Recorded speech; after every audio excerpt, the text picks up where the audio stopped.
हुजूर मेरी रपट दर्ज कर लीजिए, एक गुंडा से बचाकर मुझ पर एहसान कीजिए। गुंडा का नाम सुनते ही मुंशी ने अपना पूरा मुंह फाड़ा और बबर शेर की तरह दहाड़ा। एक गुंडा को गुंडा कहना है तुम्हारी औकात है? एक गुंडा को गुंडा कहना है तुम्हारी औकात है? अबे गुंडे बदमाशों के बल पर ही तो थाना तैनात है। बाहरी सब काम जब से औरतें करने लगी, बाहरी सब काम जब से औरतें करने लगी, अंदरूनी काम जितने थे वो नर करने लगी। जिस्म अपना औरतें जिस दिन से नपवाने लगी, नाज बेहद खुद पे टेलर मास्टर करने लगे।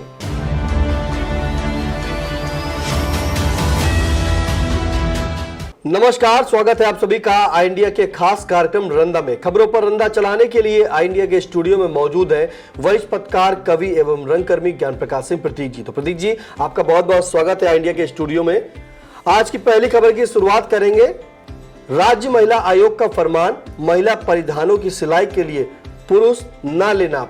अब क्योंकि जो राज्य महिला आयोग की अध्यक्षा है बबीता चौहान, उन्होंने एक फरमान जारी किया है कि महिला परिधानों की अगर महिलाएं सिलाई करने महिला जो है उनके कपड़े अगर सिलने के लिए आती हैं और अपनी नाप देती हैं तो उनकी नाप जो है पुरुष नहीं ले, महिला की नाप महिला ही ले। अब इस फरमान पर क्या कहेगा रंदा, सुनते हैं। राज्य महिला आयोग के इस फरमान से रंदा जैसे न जाने कितने टेलर मास्टरों के सिर पर घड़ों पानी पड़ गया होगा। जो लेडीज कपड़ों के स्पेशलिस्ट के बोर्ड अपनी बुटीक व सिलाई सेंटरों पर लगाकर महिलाओं के सीने व कमर की नाप बड़े मजे के साथ पूरी फिटिंग के अंदाज में ले रहे थे। रंदा जैसे लोग इस बात से डरे हैं कि महिलाओं की सुरक्षा व संरक्षण को लेकर राज्य महिला आयोग कहीं पति द्वारा अपनी पत्नी को स्पर्श करने पर रोक न लगा दे, जो वो नैसर्गिक सुख के साथ साथ पिता बनने से भी वंचित रह जाए। कहीं उनका मनोरंजन भार चूल्हे में न चला जाए और लोग शादी जैसे महान संस्कार से ही दूरी बनाने लगे। रंदा जैसे लोग अब बुटीक व सिलाई सेंटरों में महिला स्पेशलिस्ट टेलर बनने से सौभाग तौबा करने लगे हैं। जब महिलाओं के परिधान सिलने के लिए उन्हें नाप लेने की छूट नहीं होगी तो क्या वो महिलाओं के कपड़े चुस्त दुरुस्त सिलने के लिए इनके टेप रखकर अपने शरीर की नाप करेंगे? औरतों के कपड़ों के नाप पर ही टेलर मास्टर बहुत नाज करते थे। इस संबंध में मशहूर शायर महफूज रहमानी ने ये शेर अपनी किताब बिसात खाना में लिखा है। बाहरी सब काम जब से औरतें करने लगी, बाहरी सब काम जब से औरतें करने लगी, अंदरूनी काम जितने थे वो नर करने लगे। जिस्म अपना औरतें जिस दिन से नपवाने लगी, नाज बेहद खुद पे टेलर मास्टर करने लगे। रंदा जनहित व टेलर हित में जानना चाहता है कि अब तब बुटीक व अन्य सिलाई सेंटरों पर जिन टेलर मास्टरों ने महिलाओं के परिधानों की सिलाई के लिए उनके कमर व सीने की नाप ली है, यानी अब तक जिन्होंने ली है नाप, उनके विरुद्ध क्या छेड़छाड़ का मुकदमा दर्ज होगा या उन्हें बख्श दिया जाएगा? रंदा भी बुटीक में महिलाओं के परिधानों की सिलाई के लिए उनके सीने व कमर की बड़े अच्छे तरीके से नाप लेता था ताकि उनकी फिटिंग में कोई दिक्कत महसूस न हो और महिलाओं को कपड़े फिटिंग के मामले में उन्हें कोई शिकायत न रहे। बिल्कुल, देखिए भाई, रंदा जो है कह रहा है कि रंदा भी नाप लेता था, लेकिन रंदा टेलर था कि नहीं ये तो मुझे आज ही पता चला। लेकिन रंदा जिस हिसाब से बता रहा है कि नाप लेता था तो वाकई अगर नाप लेता होगा, क्योंकि इन्होंने कहा है कि फिटिंग में कोई दिक्कत महसूस नहीं है और महिलाओं को कपड़े फिटिंग के मामले में कोई शिकायत ना रहे। फिलहाल जो फरमान जारी हुआ है इसमें आपको बता दें कि टेलर के साथ साथ जो जिम में महिलाएं जिम जो जाती हैं उनके लिए महिला ट्रेनर होना चाहिए। बुटीक सेंटरों पे महिलाओं की नाप के लिए महिला टेलर होना चाहिए। वहीं महिला अगर कोई दुकान पे सामान लेने आती हैं तो महिलाओं से जुड़ी हुई वस्तु जो होती हैं उसको बेचने के लिए भी महिला होनी चाहिए। ऐसा फरमान जो है महिला आयोग के द्वारा जो है जारी किया गया। फिलहाल चिन्हट थाने में कथित पुलिस पिटाई से हुई मोहित पांडे की मौत पर बोले सपा सुप्रीमो अखिलेश यादव, सुरक्षा के बजाय हत्या कर रही पुलिस। लगातार उत्तर प्रदेश पर हमलावर रहते हैं अखिलेश यादव, लेकिन इस बार फिर मोहित पांडे की मौत पर अखिलेश यादव ने उत्तर प्रदेश की पुलिस पर एक बड़ा सवाल उठाया है। उस पर क्या कहेगा रंदा, सुनते हैं। आदरणीय अखिलेश जी, आप विपक्षी नेता हैं। आपका सरकार तथा उसके पुलिसिया तंत्र की कार्यशैली पर आरोप लगाना पार्टी हित में धर्म कर्म है, लेकिन जब यही आरोप आप जैसे विरोधी नेता की तरह सत्ता पक्ष के अनेक नेता लगाने लगे तो समझ लो कुछ गड़बड़ झाला तो जरूर है। सत्ता पक्ष के अनेक नेता जनप्रति कहने लगे हैं कि पुलिस हमारी नहीं सुनती, तो वो पीड़ित जनता की कितनी सुनती होगी आप स्वयं समझ सकते हैं। ये रामराज की पुलिस है, इसलिए रंदा कोई भी अपनी तरफ से उन पर टीका टिप्पणी नहीं करता। रंदा से एक व्यक्ति ने पूछा कि पुलिस थाना कोतवाली में क्या होता है, मुझे भी बताओ। हमने कहा एक बार वहाँ होकर आ जाओ। वहाँ 3rd डिग्री के सुना है फल पकते हैं, इन्हें तुम जैसों पर तोड़ने से पुलिस वाले नहीं थकते हैं। उसका प्रसाद अगर पा जाओगे तो पुलिस वालों की कृपा को जीवन भर नहीं भूल पाओगे। जब पुरवाई चलेगी तब तक थाना कोतवाली याद आएगा, पुलिस का सम्मान तुम्हारे दिल में हमेशा याद आएगा। भाई अखिलेश जी, जब से सरकार ने पुलिस को असीमित अधिकार दे दिए हैं तब से पुलिस अभिरक्षा में मौतों का आंकड़ा बढ़ा है। बहुत से पीड़ित अपनी शिकायत दर्ज कराने के लिए संबंधित थाने का महीनों चक्कर लगाया करते हैं। वहीं बहुत से पीड़ित अदालत की शरण में जाते हैं, तब कहीं अदालत के आदेश पर मुकदमा दर्ज होता है।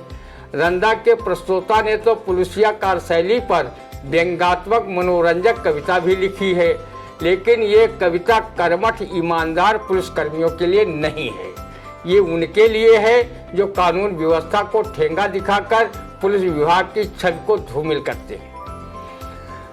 कल शिकायत थाने दर्ज कराने गया, वहां बैठा था एक अक्खर मुंशी नया। मुझे देखते ही वो जोर से चिल्लाया, क्या बात है, क्यों बेथानी आया? हुजूर मेरी रपट दर्ज कर लीजिए, एक गुंडा से बचाकर मुझ पर एहसान कीजिए। गुंडा का नाम सुनते ही मुंशी ने अपना पूरा मुंह फाड़ा और बबर शेर की तरह दहाड़ा। एक गुंडा को गुंडा कहना है तुम्हारी औकात है? एक गुंडा को गुंडा कहना है तुम्हारी औकात है? अबे गुंडे बदमाशों के बल पर ही तो थाना तैनात है। यही सफेद पोश गुंडे ही अब कानून बनाते हैं। हम लोग तो थाली के बैंगन हैं, उनके इशारे पर लुढ़क जाते हैं। अगर उनकी शान में कोई गुस्ताखी कर जाते हैं तो बाजारों में सुई बेचते हुए नजर आते हैं। अगर उनके तलवे चाटने में सफल हो जाते हैं तो सम्मान से बड़े बड़े ओहदे पाते हैं। हुजूर शराब पीकर वो करते हैं हुड़दंग और हम जैसे शरीफ हो जाते हैं तंग। अबे शराब पीकर हुड़दंग करना ये ओज का फार्मूला है, तो कितना मूर्ख है जो अपने इतिहास को भूला है। सुरा सुंदरी के बगैर क्या भारत के इतिहास का निर्माण संभव था? नहीं, कदापि नहीं, सर्वथा असंभव था। हुजूर उनके पास है नाजायज हथियार। अबे वो नाजायज नहीं है बल्कि जायज हैं, वो आप लोगों के ही काम आएंगे। उन्हीं के द्वारा कोई अस्पताल तो कोई सीधे स्वर्ग लोग जाएंगे। रही अस्पताल की बात, वो भी अब किसी स्वर्ग से कम नहीं है। वहाँ की दमदार नर्सों के आगे स्वर्ग की ब्रह्मांडी रंभा मेनका में दम नहीं है। खुदा की कसम, जब उनकी एक झलक मिल जाती है तो किसी रसिक कवि की कविता याद आती है। का भयो जो लगी रही इतनी लंबी फीस और देखन को तो मिल गई नाइस नर्स नफीस। हुजूर वो मोहल्ले में जमावड़ा लगाते हैं और लोगों को जुआ खिलाते हैं। जमावड़ा तो नेता भी लगवाते हैं, इससे वो लोकतंत्र को मजबूत बनाते हैं। आप बताते हो जमावड़ा की राम कहानी, अबे इससे तुझे क्या है परेशानी? रही बात जुआ खिलवाने की तो सुन, जुआ खेलना एक कला है और कला में पारंगत होना क्या बुरा है। द्वापर में युधिष्ठिर जो थे धर्मावतार, इसे खेला और कहा जुआ युद्ध व्यापार, फिर करे तो लागे पार। सब बातों का सार, मत परेशान हो यार, वो ही सर्वशक्तिमान है, वही सब करवा रहे हैं। पुलिस और न्यायालय जैसे मुख्य विभाग वही तो चलवा रहे हैं। किसी गुंडा बदमाश के खिलाफ शिकायत करना और थाने आना ये आपकी सरासर भूल है, क्योंकि सज्जन और निर्दोष व्यक्तियों को बंद करना अब ज्यादातर थानों का वसूल है। अब तुम आ ही गए हो तो तुम्हें प्रताड़ित कर बंद ना करूं, एक कानूनन नाइंसाफी है। आज के लिए यही मुर्गा दीवान जी काफी है। मेरे समझ में सत्यमेव जयते का नारा केवल प्रतीक है, असत्यमेव जयते सर्वथा ठीक है, सर्वथा ठीक है। पुलिस के उच्च नैतिक गुणों को लेकर किसी कवि ने ये कहा है, आए हैं दीवान जी आज हमारे गांव, सुरसतिया के होंगे फिर से भारी पाँव। तो किसी कवि ने पुलिस की ईमानदारी पर कुछ टिप्पणी इस तरह की है, पुलिस और ईमानदारी सुनकर बिल्कुल वैसे ही हूँ हैरान, जैसे सरदारों के मोहल्ले में नाई की दुकान। आदरणीय अखिलेश जी, आप सपा के सुप्रीम नेता हैं, आप पुलिस और शासन पर आरोप लगा सकते हैं, लेकिन रंदा ठहरा पत्रकार लेखक वो सिर्फ जन भावनाओं को शासन प्रशासन तक पहुंचाने का ही कार्य कर सकता है। रंदा की नज़र में सभी पुलिस वाले एक जैसे नहीं होते, उनके दिल में भी दया, करुणा, कर्तव्य निष्ठा की भावनाएं समाहित रहती हैं। वो अपनी जान पर खेलकर नागरिकों की सुरक्षा में अहम भूमिका निभाते हैं और बहुत से पुलिसकर्मी बदमाशों के साथ मुठभेड़ में शहीद भी हो जाते हैं। जब पुलिस ठीक से निगाहबानी करती है तभी हम चोर बदमाशों से बेफिक्र होकर ठीक से रात में सो पाते हैं। हाँ, पुलिस महकमे में चंद पुलिसकर्मी व अधिकारी ऐसे होते हैं जो अंग्रेजों वाली पुलिसिया कार्यशैली को अपनी परंपरा का हिस्सा बनाए हुए हैं। ऐसे पुलिसकर्मी मानवाधिकार के दिशा निर्देशों को भी बलाए ताक पर रखे रहते हैं। कभी थानों में पुलिस अभिरक्षा में मोहित पांडे जैसे युवाओं की दौराने पिटाई से जान तक चली जाती है। ऐसे पुलिसकर्मियों को कठोर दंड से दंडित होना ही चाहिए, ताकि शासन व पुलिस विभाग की उज्जवल छवि आम जनमानस में धूमिल न हो। बिल्कुल, शासन को जो है ऐसे पुलिसकर्मियों को कठोर दंड से दंडित करना चाहिए, जिससे कि शासन और पुलिस विभाग की उज्जवल छवि को जो है आम जनमानस में धूमिल ना हो सके। फिलहाल रंदा ने आपको बहुत ही कम पंक्तियों में समझाया कि किस तरह से पूरा ये सार है, पुलिस कैसे काम करती है, कैसे किस तरह से उसकी कार्य प्रणाली है, कार्यशैली है। फिलहाल सभी पुलिस एक जैसे नहीं होते हैं, कुछ पुलिस के जवान, सिपाही, अधिकारी ऐसे होते हैं जो अपनी जान पर खेल करके लोगों की जान बचाने का काम करते हैं। और ये भी सही कहा कि जब रात में वो अगर ईमानदारी से गश्त करते हैं तो कहीं आम जनमानस जो है वो सुकून से रात सो सकता है। फिलहाल अगली खबर की शुरुआत करते हैं, जहां हमीरपुर जिले के सरीला नगर पंचायत के चेयरमैन पवन कुमार त्यागी व उनके समर्थकों ने घर पर बंधक बनाकर दो कथित पत्रकारों क्रमशः अमित द्विवेदी व शैलन मिश्रा को नंगा कर पीटा। अश्लील वीडियो बनाकर किया वायरल। उल्टे पुलिस ने पत्रकारों के विरुद्ध ही दर्ज किया मुकदमा। अब पत्रकारों को जो पीटा गया है उसका वीडियो बनाया गया है, इस पर क्या कहेगा रंदा, सुनते हैं।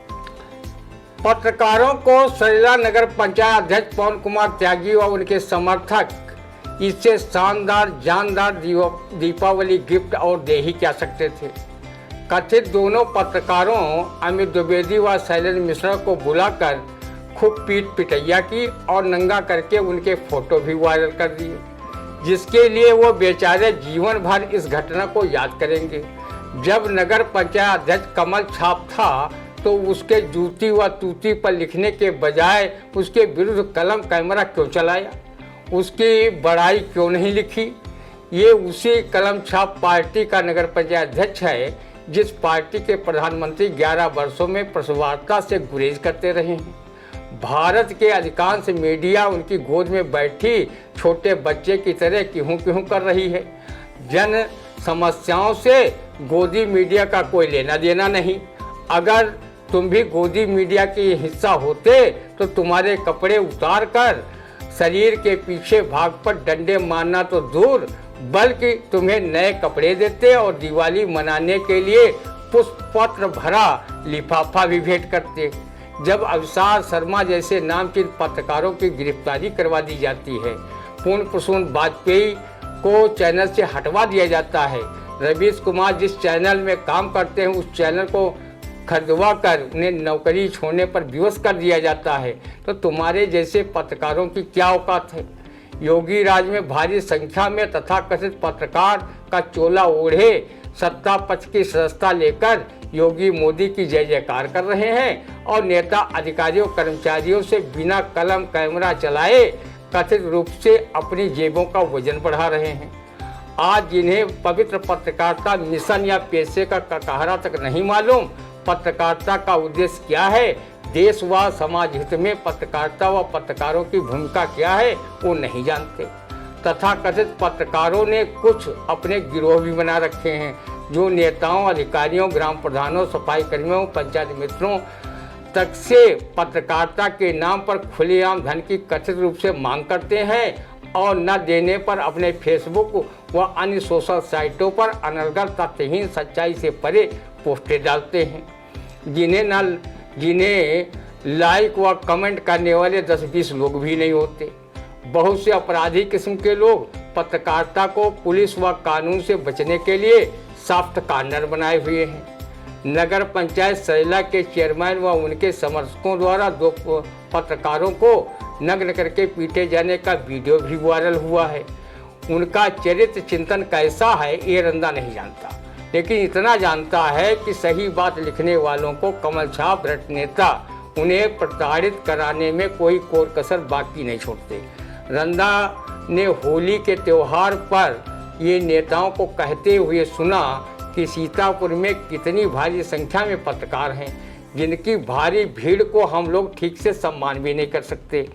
ऐसे पत्रकारों के चेहरे दीपावली में देखे गए, जिनको कभी हमने अपने कार्यक्रमों में कलम व कैमरा चलाते नहीं देखा।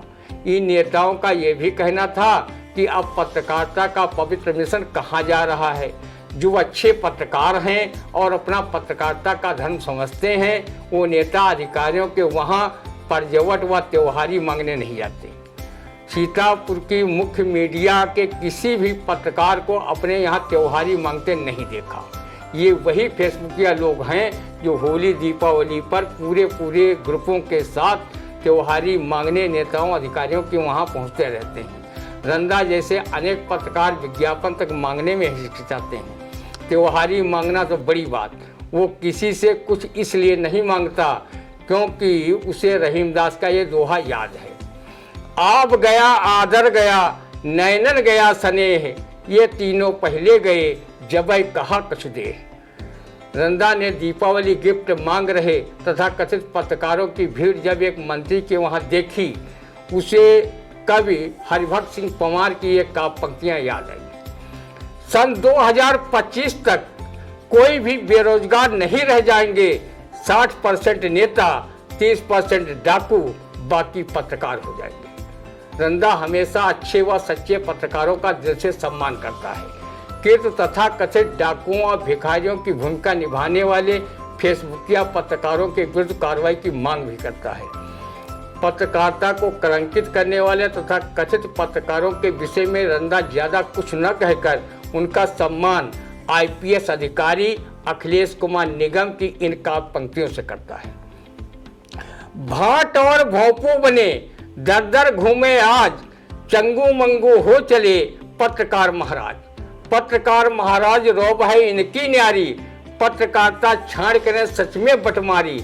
असहायों पर रोब, सबल की ठकुर सुहाती, लुप्त हुआ आदर्श, हाय कुछ लाज न थी। वहीं कवि अवनेश मिश्र ने पीत गीत नवगीत वाले पत्रकारों के विषय में कहा है, सरके जो बार बार उसे सरकार कहते हैं, अखरे जो बार बार उसे अखबार कहते हैं, समाचारों को बेचकर खरीद ले जो कार उसे पत्रकार कहते हैं। रंदा भी तथाकथित पत्रकारों का सम्मान किसी शायर की इस शेर से करता है, बड़ा जालिम है अखबार का मुलाजिम भी, बड़ा जालिम है अखबार का मुलाजिम भी, खुद में तो खबर है पर दूसरों की लिखता है।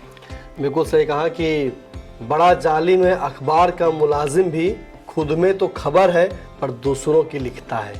फिलहाल रंदा ने बताया कि पत्रकारिता का क्या स्तर हो गया है। पत्रकारिता अगर हावी है तो उस पर नेता भी हावी है, अधिकारी भी हावी है और अच्छे और सच्चे पत्रकार अब बहुत कम बचे हैं। फिलहाल पत्रकारिता का इस तरह जिस हिसाब से चल रहा है, को लोग गोदी मीडिया तक कह रहे, वरना एक समय था कि पत्रकारों के ऊपर कोई उंगली नहीं उठा सकता था। पत्रकार की कलम का वो वजन था कि पत्रकार सिर्फ निष्पक्ष और सच लिखता था और तभी उसका सम्मान होता था। आज पत्रकारिता के जो बड़े बड़े चैनल हैं, बड़े बड़े डिबेट हैं, उनमें ये भी कहा जाता है कि गोदी मीडिया, तो गोदी मीडिया ऐसे नहीं वो सुन लेते हैं, कहीं ना कहीं उनमें भी कुछ कमी है, इसीलिए वो अपनी बुराई भी हंस के सुन लेते हैं, क्योंकि सुनना उनकी मजबूरी है। लेकिन अगर आपकी कलम में धार है तो आप किसी से नहीं डरेंगे और निष्पक्ष पत्रकारिता करिए। हमेशा एक निष्पक्ष यानी कि पक्ष और विपक्ष दोनों की बातों को सुनिए, उसको अपने अखबार में उतारिए, क्योंकि कलम में वो ताकत है जो किसी में नहीं है। फिलहाल कैसा लगा आज का रंदे का कार्यक्रम, आप कमेंट करके माध्यम से ज़रूर बताइएगा। और अगर अभी तक आपने आई इंडिया चैनल को सब्सक्राइब नहीं किया है तो तत्काल यूट्यूब पे जाके सब्सक्राइब करें, बेल आइकन नोटिफिकेशन ऑन करें। और कोई सुझाव हो, कोई खबर हो, कहीं आपको कुछ लग रहा हो कि ये खबर ऐसी है जिससे जनहित में जनता को फ़ायदा हो सकता है, तो आप प्लीज़ कमेंट के माध्यम से ज़रूर बता दें और उस पर जो है देखा जाएगा। और अपना नंबर भी ज़रूर दे दें। और अब तो आपको एक बात और बता दें कि आपका अपना पसंदीदा चैनल आई इंडिया इंस्टाग्राम पर भी है और फेसबुक पर भी है, उसकी वेबसाइट भी। फिलहाल अब दीजिए इजाजत, फिर मिलते हैं आपसे अगले रंदा के कार्यक्रम में। तब तक के लिए नमस्कार। आई इंडिया की परफॉर्मेंस का रिपोर्ट कार्ड एनालिसिस रिपोर्ट में गढ़ा गया नया कीर्तिमान। 15 सितंबर से 12 अक्टूबर तक का हाल, 28 दिनों में 30 लाख व्यूज हुए पार, 1.25 लाख घंटे वॉचिंग का ग्राफ, 7500 बने नए सब्सक्राइबर्स, 1 लाख से ज्यादा दर्शक रोज देख रहे आई इंडिया, 5000 घंटे पहुंची डेली वॉचिंग। शुक्रिया हम पर भरोसा जताने का, संकल्प बेहतर से और बेहतर बनाने का। देखते रहिए आई इंडिया, खबर आपकी, नजर हमारी।